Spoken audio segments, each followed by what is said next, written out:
కరిగిస్తుంది. Then only you can melt the heart of God. అప్పుడే తాను రక్షించగలడు. Then only God can save you and protect you. బావిలో పడినటువంటి వాడు నేను బావిలో పడ్డా అంటే ఎవరు వచ్చి రక్షించడు. A person who has fallen into well simply whispers that I have fallen into the well. గట్టిగా గొంతు విప్పి అయ్యో నేను బావిలో పడ్డా అని అరిచినప్పుడే రక్షిస్తాడు.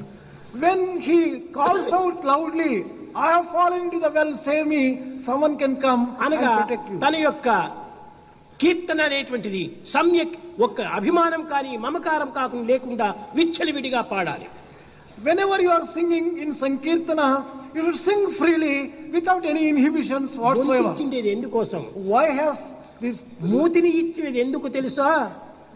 why is mouth given? Do you know that? ముద్దను అనగా తిండి ముద్దను మూతికి అందించుటక. It is not to eat with the morsels of food. పాదములు ఇచ్చినది ఎందుకు తెలుసా? Why are legs given? Do you know it? పిచ్చి పిచ్చి పనులు చేయటానిక? Is it for doing all sorts of nonsense? కాదు, భగవంతుని అర్చన చేయటానికి. Hands are given for worshipping God. పాదములు ఇచ్చినది ఎందుకు తెలుసా? Why are legs given? Do you know? సందులు గొంతులు తిరుగుటక? Is it to go into the room? కాదు all కాదు sorts of కాదు corners? కాదు. No, not to. భగవంతుని మందిరమును చుట్టుటకు. It is to go around the temple of ఈ God. విధంగా ప్రతి ఒక్కటి కూడాను చెవులను ఇచ్చినది ఎందుకు తెలుసా?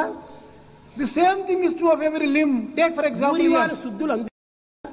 Is it to hear all sorts of కాదు unnecessary కాదు things? కాదు, భగవత్ నామాన్ని వినడానికి. It is only to hear the name of the Lord. కన్నులనిచ్చినది ఎందుకు తెలుసా? Why are eyes given to you? దినానికి 3 సినిమాలు టెలివిజన్లు చూడటానికి కాదు. Is it for seeing 3 cinemas a day or television? భగవంతుని సుందరమైనటువంటి యొక్క రూపాన్ని దర్శించుటకు. It is to see the beautiful form of the divine కనుకనే Lord. ఈ ఇంద్రియములను పవిత్రముగా గావించుకొని Sanctifying the sense organs, మనస్సును పరిశుద్ధము గావించుకొని purifying the mind, చిత్తశుద్ధి చేత భగవంతుని చింతించడం కోసం. with purity of heart, sing the glories of the Lord. కనుక ప్రేమ స్వరూపులారా, Embodiments of divine love. నామ సంకీర్తన యందు ఉండినటువంటి యొక్క మాధుర్యము, ఫలితము ఇట్టిది అట్టిదని ఎవరు కూడా వర్ణించుటకు సాధ్యము కాదు. The sweetness and the result in singing నీవు the name of ఎంత the Lord భక్తి cannot be శ్రద్ధతో నీవు described. స్మరిస్తువో అంత భక్తి శ్రద్ధతో దాన్ని ఫలిస్తుంది, దానికి తగినటువంటి యొక్క ఆనందం కూడా అందిస్తుంది. In proportion to your interest and your love, you are going to get the fruits of your తిండికి singing. తగిన రొట్టె, తిండికి తగిన త్రేపు. The cake depends upon the quantity of flour, and your belching depends upon what food you have కనుక taken. నీవు ఎంత భావంతో నీవు చింతిస్తావో అంత నీకు భావసిద్ధి కలుగుతుంది. With whatever pure feeling you sing the name of the Lord, your heart also gets purified proportionately. కనుక నామమును అందరు కూడా ఏకంగా ఉచ్చరించడానికి తగిన కృషి చెయ్యాలి. All people should sing the name of the Lord. Eenadu in chorus. ప్రపంచమంతా కూడాను జలము, పంచభూతములు ఉంటున్నాయి.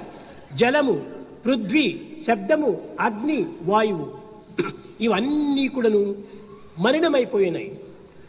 All the 5 elements, earth, water, air, fire, everything is polluted. పరిశుద్ధమైన జలము చిక్కటం లేదు, It is difficult to get pure పరిశుద్ధమైన water, గాలి లేదు, pure air either, పరిశుద్ధమైన శబ్దము లేదు, pure sound, పరిశుద్ధమైన భూమి లేదు. pure earth. అంతా మలినమైపోయింది. Everything is polluted. కలియుగం అంతా కూడా కల్మషయుగంగా మారిపోయింది. Kali has become a polluted age. దీన్ని పవిత్రముగా ఉంచాలంటే If you want to purify it, భగవత్ నామస్మరణే దీనికి ఆధారం. singing the name of the Lord alone is the right royal path.